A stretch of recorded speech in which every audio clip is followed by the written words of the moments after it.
আজকে সুপার কাপের ফাইনালে ইস্টবেঙ্গল নামতে চলেছে ওড়িশা এফসির বিরুদ্ধে। এই ভিডিওতে সেই নিয়েই কথা বলবো।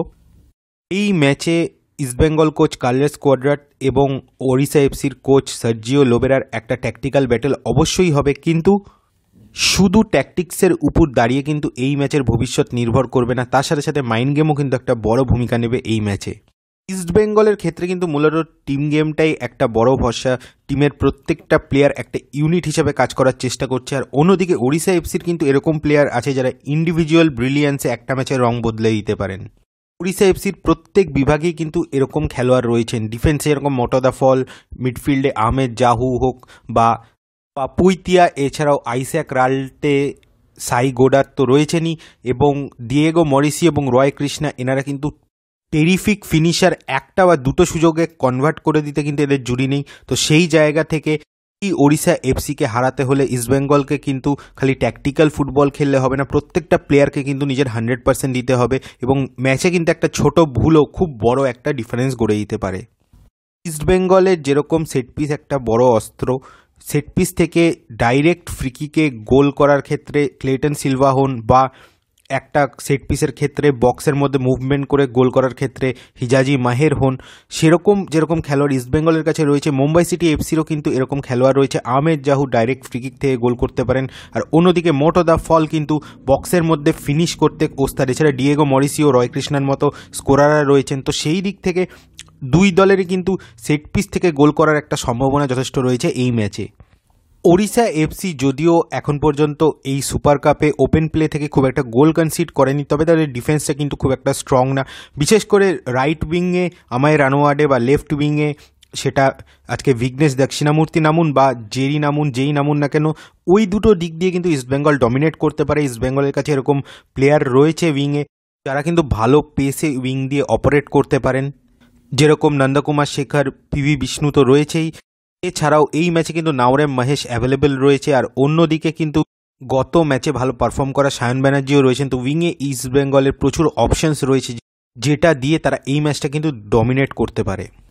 কার্লোস কোয়াদ্রাতের জন্য কিন্তু সবথেকে টাফ কল হবে যে তিনি প্রথম 11-এ কোনো চেঞ্জ আনবেন কিনা, যেটা একটা সেট ফার্স্ট 11 হয়ে গেছে। উইনিং কম্বিনেশনটা তিনি ভাঙবেন কিনা, লালচুং নুঙ্গাকে ডিফেন্সে এবং নাওরেম মহেশ সিংকে উইংয়ে তিনি আনবেন কিনা। একদিকে পার্ডো এবং হিজাজি মাহের অনেকটা সেট হয়ে গেছে, সেই জায়গা থেকে সেই উইনিং কম্বিনেশনটা ভাঙলে কিন্তু দলের ছন্দপতন হতে পারে। আর অন্যদিকে উইংয়ে বোরহা হন, পিভি বিষ্ণু হন বা নন্দকুমার শেখর, প্রত্যেকে কিন্তু যথেষ্ট ছন্দে রয়েছেন। তো সেই জায়গা থেকে সেই প্লেয়ারদের বসিয়ে হট করে নাওরেম মহেশকে আনলে কিন্তু টিমের কম্বিনেশনটা নষ্ট হয়ে যেতে পারে। আর এই ম্যাচে মিডফিল্ডে সৌভিক চক্রবর্তীর ভূমিকা তো খুব গুরুত্বপূর্ণ হবেই। তবে গ্রুপ লিগের ম্যাচে আহমেদ জাহুকে নিষ্ক্রিয় করতে সৌভিক চক্রবর্তীকে কীরকম ভূমিকা দিয়েছেন কার্লোস কোয়াদ্রাত, সেটা কিন্তু দেখেছেন সার্জিও লোবেরা। তো তিনি কিন্তু সেটা এক্সপেক্ট করেই তিনি কিন্তু পাল্টা প্ল্যানস রাখবেন। তো সেক্ষেত্রে আহমেদ জাহু যদি সৌভিকের টার্গেট ম্যান থাকেন, সেক্ষেত্রে কিন্তু আইস্যাক বা পুইতিয়াকে দিয়ে একটা অ্যাটাক রোল করানোর চেষ্টা হতে পারে। রাকিব এবং নিশু, এই দুটো সাইড দিয়ে কিন্তু ইস্টবেঙ্গলের লো ডিফেন্সিভ ব্লক ভাঙার চেষ্টা করবেন সার্জিও লোবেরা, এটা নিয়ে কোনো সন্দেহ নেই। বিশেষ করে ডিয়েগো মরিসিওর মতো খেলোয়াড় যিনি কিন্তু বক্সেও ঘাড়ে ডিফেন্ডার নিয়ে খেলতে পারেন, এরকম একজন খেলোয়াড় রয়েছে। আর রয় কৃষ্ণা কিন্তু যথেষ্ট গতি দিয়ে ডিফেন্সে ঢুকে পড়তে পারেন। তো এই দুজন খেলোয়াড়কে আটকানো কিন্তু সহজ হবে না। আর অন্যদিকে সাই গোডারও রয়েছেন, যিনি কিন্তু যথেষ্ট স্কিলফুল প্লেয়ার। তো এরকম প্লেয়ারদের মার্ক করা কিন্তু খুব কঠিন হয়। অ্যাটাকিং পার্টটা এতটাই ভালো এই ওড়িশা এফসির, তো সেটা আটকাতে গেলে কিন্তু ইস্টবেঙ্গল সাইড ব্যাকদের একটা খুব গুরুত্বপূর্ণ ভূমিকা নিতে হবে আজকের ম্যাচে। কোনোভাবে কিন্তু ওই দিক দিয়ে পেনিট্রেট করতে দেওয়া যাবে না। এবং হিজাজি মাহের এবং পার্ডোরও কিন্তু আজকে অ্যাসিড টেস্ট হতে চলেছে কার্যত। আর ইস্টবেঙ্গলের আরেকটা কঠিন সিদ্ধান্ত হবে তাদের স্ট্রাইকিং লাইন আপ কীভাবে তারা সেট আপ করে। টোরোকে নাম্বার 9 হিসাবে ইউজ করে ক্লেটন সিলভাকে একটু ব্যাকে রেখে তারা শুরু করে 4-4-1-1 সিস্টেমে, নাকি আজকের ম্যাচে টোরোকে প্রথম একাদশে না খেলিয়ে বিষ্ণুকে ইউজ করা হয় ক্লেটনের পেছনে, যাতে সেখান থেকে তিনি অপারেট করতে পারেন। বিষ্ণুর যে রান, তার যে ড্রিবল রয়েছে, সেটা কিন্তু ডিফেন্সটা ভাঙতে খুব সাহায্য করবে। বক্সের মধ্যে বল নিয়ে ঢুকে গিয়ে তিনি যে সমস্যা ক্রিয়েট করেন, সেক্ষেত্রে কিন্তু ফ্রি কিক বা পেনাল্টি আর্ন করার ক্ষেত্রেও ইস্টবেঙ্গল একটা সুযোগ পাবে যদি বিষ্ণু সেক্ষেত্রে খেলেন। প্রথম একাদশে ফেরার একটা জোরালো সম্ভাবনা রয়েছে, কিন্তু বোরা হেরেরারও যেহেতু অ্যাটাক শুধু নয়, তিনি কিন্তু ফ্রি কিকের ক্ষেত্রেও একটা খুব গুরুত্বপূর্ণ ভূমিকা নেন। ইস্টবেঙ্গল কিন্তু তাদের ডিফেন্সিভ শেপটা মেনটেন করে কাউন্টার অ্যাটাকে এসে গোল করে। ডিফেন্স থেকে অ্যাটাকে ট্রানজিশনটা কিন্তু তাদের খুব ভালো, তো সেটাকে কিন্তু কাজে লাগাতে হবে। আর ইস্টবেঙ্গল ডিফেন্স গত ম্যাচে যেরকম বারবার অ্যালাউ করছিল অপোনেন্টকে বক্সের মধ্যে, সেটা কিন্তু এই ম্যাচে করলে বিপদ আসতে পারে, কারণ ডিয়েগো মরিসিও, মটোদা ফল, রয় কৃষ্ণা এরকম সব খেলোয়াড় রয়েছেন যারা একটা চান্সে বল অনায়াসে জালে জড়িয়ে দিতে পারেন। ফিনিশিং কোয়ালিটিটা খুব ভালো।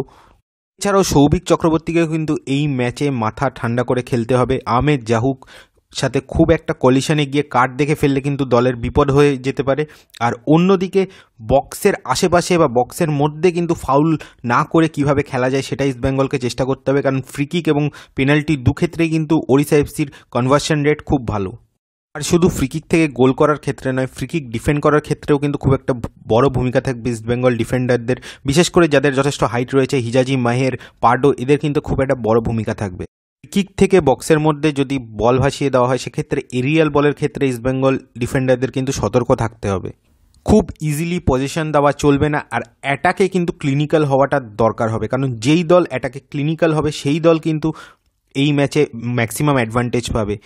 এই ম্যাচের ভবিষ্যৎ কিন্তু অনেকটা ডিপেন্ড করবে দুই কোচের ওপর। দুই কোচ তাদের প্রথম একাদশে কাদেরকে নামান এবং তাদেরকে কি ভূমিকা দেন, সেই ভূমিকায় তারা কতটা ভালো পারফর্ম করতে পারে। তারপর দরকার হলে সময় মতো ঠিক সাবস্টিটিউট নিয়ে কিভাবে ম্যাচের রং কোন কোচ বদলে দিতে পারেন, এইগুলোর উপর কিন্তু অনেক কিছু ডিপেন্ড করবে। এবং মিডফিল্ডের কন্ট্রোলটা রাখা কিন্তু খুব জরুরি হবে। যেই দলের কাছে মিডফিল্ডের কন্ট্রোল থাকবে, যারা কিন্তু সময় মতো গেমের স্পিড নিয়ন্ত্রণ করতে পারবে, তারাই কিন্তু এই ম্যাচে জয়ী হয়ে বেরোতে পারবে। ইস্টবেঙ্গলের জন্য খুবই গুরুত্বপূর্ণ এই লড়াই। এএফসির মঞ্চ তাদের জন্য আবার খুলে যাবে, এশিয়ার মঞ্চ তাদের জন্য খুলে যাবে যদি এই ম্যাচটা তারা জিততে পারে। দেখা যাক আজকের East Bengal versus Odisha FC super cup ফাইনালে কোন দল কীরকম খেলে এবং শেষ পর্যন্ত এএফসির মঞ্চে কোন দল জায়গা করে নেয়।